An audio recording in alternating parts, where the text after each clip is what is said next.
Kolkata metro ने finally देश के पहले under water metro rail tunnel का निर्माण किया। लेकिन क्या आपको पता है कि इसको बिल्ड करने में 100 साल से ज्यादा का समय लग गया। क्या खास है इस प्रोजेक्ट में, इसके चैलेंजेस क्या क्या थे और क्या अब देश की सबसे पुरानी मेट्रो नेटवर्क सिस्टम का विस्तार हो पाएगा दिल्ली मेट्रो की तरह। ये चीज हम इस वीडियो में जानने की कोशिश करेंगे। यह है दिल्ली मेट्रो, जो आज के टाइम इंडिया की सबसे बड़ी मेट्रो नेटवर्क है।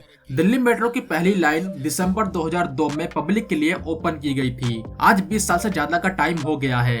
दिल्ली मेट्रो की लेंथ 400 किलोमीटर को पार कर चुकी है। यह मेट्रो नेटवर्क दिल्ली के लिए लाइफलाइन की तरह काम करती है। 2023 में ये रिपोर्ट किया गया कि ऑन एन एवरेज 5.5 मिलियन लोग रोज दिल्ली मेट्रो का यूज करते हैं अपने ऑफिस जाने के लिए, स्कूल या फिर कॉलेजेस जाने के लिए। न सिर्फ दिल्ली के अंदर बल्कि ये नेटवर्क अपने एनसीआर के बाकी के सैटेलाइट टाउन से भी कनेक्टेड है, जैसे गुरुग्राम और नोएडा। दिल्ली मेट्रो की कामयाबी और डीएमआरसी के द्वारा जो एक्सपर्टीज और नॉलेज गेन की गई थी, उसका यूज करके देश भर के बाकी के बड़े बड़े सिटीज में मेट्रो नेटवर्क को बिल्ड किया जा रहा है। देश की पहली मेट्रो लाइन कोलकाता में बिल्ड की गई थी। आज दिल्ली मेट्रो की सक्सेस मॉडल का यूज करके मुंबई, चेन्नई, बेंगलुरु, हैदराबाद, अहमदाबाद जैसे शहरों में मेट्रो नेटवर्क को बिल्ड किया जा रहा है। जिस तरह से दिल्ली मेट्रो कामयाब बनी, उसको रेप्लिकेट करने की कोशिश की जा रही है इन बड़े बड़े शहरों में। इवन आज के टाइम टीयर 2 सिटीज में भी मेट्रो प्रोजेक्ट को बिल्ड किया जा रहा है। आज देश भर में जितने भी बड़े बड़े शहरों में मेट्रो लाइन बिल्ड हो रही है, उनमें कहीं न कहीं दिल्ली मेट्रो का एक बड़ा रोल है, वो चाहे एक्सपीरियंस को शेयर करना हो या फिर एक्सपर्टीज को। तो देश की सबसे पुरानी मेट्रो नेटवर्क का क्या रोल रहा है? वेल, देश की सबसे पुरानी मेट्रो लाइन से बहुत कुछ सीखने को मिला दिल्ली मेट्रो को। ये लर्निंग लेसन था कि एक सक्सेसफुल मेट्रो नेटवर्क को बिल्ड और ऑपरेट करने के लिए क्या क्या नहीं करना चाहिए। साल था 1984, जब कोलकाता में पहली मेट्रो लाइन को पब्लिक के लिए ओपन किया गया, जिसकी लेंथ थी 3.5 किलोमीटर। लेकिन आज के डेट में कोलकाता मेट्रो की लेंथ सिर्फ 47.3 किलोमीटर तक ही बिल्ड हो पाई। कोलकाता मेट्रो इतना पीछे क्यों रह गई? ये ऐसा सवाल है जिसको पूरा देश जरूर जानना चाहेगा, और इसको समझने के लिए हमें हिस्ट्री में और ज्यादा पीछे जाना पड़ेगा। कोलकाता मेट्रो भले ही आज देश की सबसे बड़ी मेट्रो नेटवर्क ना हो, लेकिन कोलकाता मेट्रो देश की सबसे पुरानी मेट्रो जरूर है। और अब कोलकाता मेट्रो देश की पहली अंडर वाटर लाइन को ऑपरेट करने वाली मेट्रो सिस्टम बन चुकी है। बट ये अंडर वाटर टनल का प्रोजेक्ट आज का नहीं है। साल था 1921। British engineer sir Harley Dalrymple, जिनका बर्थ इंडिया के कोलकाता शहर में ही हुआ था, इन्होंने कोलकाता में अंडरग्राउंड ट्रांजिट कॉरिडोर का प्रपोजल रखा था पहली बार। ये टोटली इंस्पायर था लंदन मेट्रो से, क्योंकि ये वही इंजीनियर थे जिनका एक मेन रोल रहा था लंदन अंडरग्राउंड मेट्रो को बिल्ड करने में। जो काम इन्होंने लंदन में किया, ये वही काम कोलकाता में भी करना चाहते थे। ये आइडिया काफी ज्यादा एम्बिशियस था और उससे कहीं ज्यादा चैलेंजिंग। जब शुरुआत में इस प्रोजेक्ट के लिए स्टडी को करवाया गया, तो ये पता चला कि लंदन और कोलकाता के सॉइल की क्वालिटी में बहुत ज्यादा फर्क है। हुगली रिवर के नीचे से एक टनल का निर्माण करना उस टाइम काफी ज्यादा मुश्किल टास्क था। फाइनेंशियल डिफिकल्टी और सॉइल की क्वालिटी को देखते हुए यह प्रोजेक्ट कभी आगे नहीं बढ़ पाया। सर हार्ली का जो सपना था कोलकाता में 10.5 किलोमीटर के एक अंडरग्राउंड रेलवे लाइन को बिल्ड करने का हुगली रिवर के नीचे से, वो सपना सिर्फ सपना ही रह गया। बट 1928 में city energy supply company Kolkata में इलेक्ट्रिसिटी लाइन को बिल्ड करना चाहती थी हुगली रिवर के नीचे से। इसके लिए सीईएसी ने सर हार्ली को चुना और उन्होंने इस चैलेंज को एक्सेप्ट किया।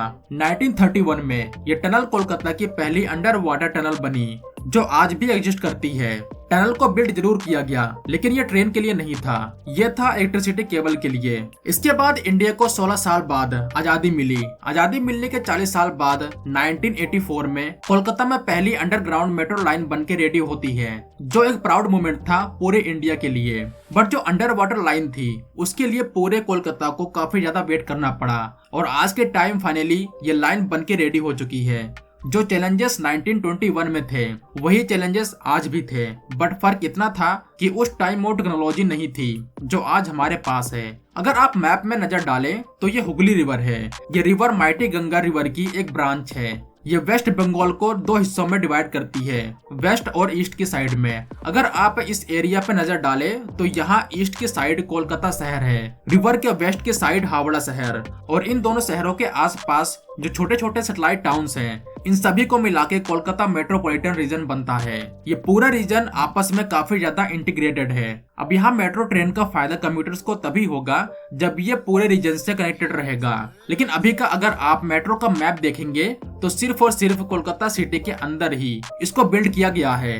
अब इस पूरे रीजन को कनेक्ट करने के लिए मेट्रो के द्वारा हुगली रिवर को क्रॉस करना ही होगा, जो कि काफी ज्यादा डिफिकल्ट टास्क रहा है अभी तक। और इसी टास्क को कंप्लीट करने के लिए 1921 के सर हार्ली के प्लान को इम्प्लीमेंट करना था। कोलकाता मेट्रो ने हावड़ा मैदान और एक्सप्लेनेड के बीच इस ट्रांजिट रूट को प्लान किया, जिसको बनाने का बजट ऑलमोस्ट 5000 करोड़ रुपए रखा गया। इस अंडर वाटर मेट्रो लाइन की स्ट्रेच 4.8 किलोमीटर की है, जो पार्ट है ईस्ट वेस्ट कॉरिडोर का, जिसकी टोटल लेंथ 16.6 किलोमीटर है। IT hub salt lake sector 5 और हावड़ा मैदान के बीच।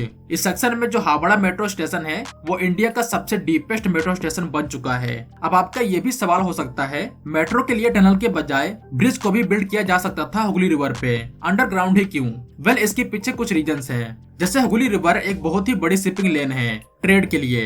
यहाँ से बड़ी बड़ी शिप्स गुजरती हैं रोज। इसके लिए आपको काफी ज्यादा हाइट पे ब्रिज का निर्माण करना पड़ता। इस कंस्ट्रक्शन में काफी ज्यादा दिक्कतें भी आती। ये ज्यादा टाइम कंज्यूमिंग प्रोसेस होता और इसका कॉस्ट भी काफी ज्यादा होता। इसीलिए हुगली रिवर के नीचे से एक टनल बनाना काफी ज्यादा आसान लगा। वेल, तो सवाल ये है, अब कोलकाता मेट्रो का फ्यूचर क्या होने वाला है?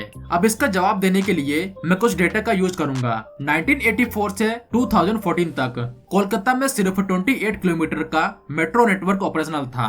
2014 से लेकर अब तक 25 किलोमीटर को और ऐड किया गया है, यानी 30 सालों में सिर्फ 28 किलोमीटर की लाइन बिल्ड हुई। लेकिन ऑलमोस्ट उतना ही कोलकाता मेट्रो ने सिर्फ 10 सालों के अंडर बिल्ड किया। तो जब बात होती है फंडिंग की और गवर्नमेंट सपोर्ट की, इस चीज में हमें क्लियर नजर आती है। 1972 ये वो टाइम था जब कोलकाता मेट्रो का कंस्ट्रक्शन स्टार्ट हुआ। तब से लेकर 2014 तक गवर्नमेंट ने 5,981 करोड़ रुपए खर्च किया कोलकाता मेट्रो प्रोजेक्ट को बिल्ड करने के लिए। 2014 से लेकर अब तक ये एक्सपेंडिचर 19,000 करोड़ रुपए को पार कर चुका है। कोलकाता की पहली लाइन का फाउंडेशन स्टोन 1972 में रखा गया था, बट इसका एक्चुअल कंस्ट्रक्शन 1978 में स्टार्ट हुआ, यानी इसकी शुरुआत ही बहुत स्लो हुई थी। ये प्रोजेक्ट बहुत ही स्लो स्पीड के साथ आगे बढ़ता रहा। जितनी फंडिंग की जरूरत थी गवर्नमेंट उतना फंड प्रोवाइड नहीं कर पा रही थी। इसके अलावा लैंड एक्विजिशन एक मेजर इशू था। उस time state government land acquisition में नाकाम साबित हुई। बिना किसी पॉलिटिकल विल के इस तरह के प्रोजेक्ट को आगे नहीं बढ़ाया जा सकता। इस डाटा को देखने के बाद ये ऑलरेडी क्लियर हो जाता है कि कोलकाता मेट्रो का फ्यूचर ऑलरेडी सेट है। जो फंडिंग और स्पीड चाहिए थी कोलकाता मेट्रो को, वो ऑलरेडी मिल रही है। इस स्पीड के साथ कोलकाता मेट्रो जल्द ही इंडिया के टॉप 3 मेट्रो नेटवर्क में शामिल हो सकती है। इन दी एंड ये प्रोजेक्ट कोलकाता के पब्लिक ट्रांसपोर्ट को पूरी तरह से ट्रांसफॉर्म कर देगा। जो ट्रैफिक कंजेस्टेड एरिया है, उन एरियाज को काफी ज्यादा रिलीफ मिलने वाला है। जो प्रेशर अभी है कोलकाता के दूसरे ट्रांसपोर्ट मोड पे, इससे इन ट्रांसपोर्ट मोड्स के ऊपर से प्रेशर भी कम होगा। तो इस वीडियो में बस इतना ही था। अगर आपको ये वीडियो अच्छी लगी हो तो वीडियो को लाइक करना, शेयर करना। अगर आप चैनल पर नए हो तो चैनल को सब्सक्राइब करना। तो मिलते हैं एक नई वीडियो के साथ, तब तक के लिए जय हिंद दोस्तों।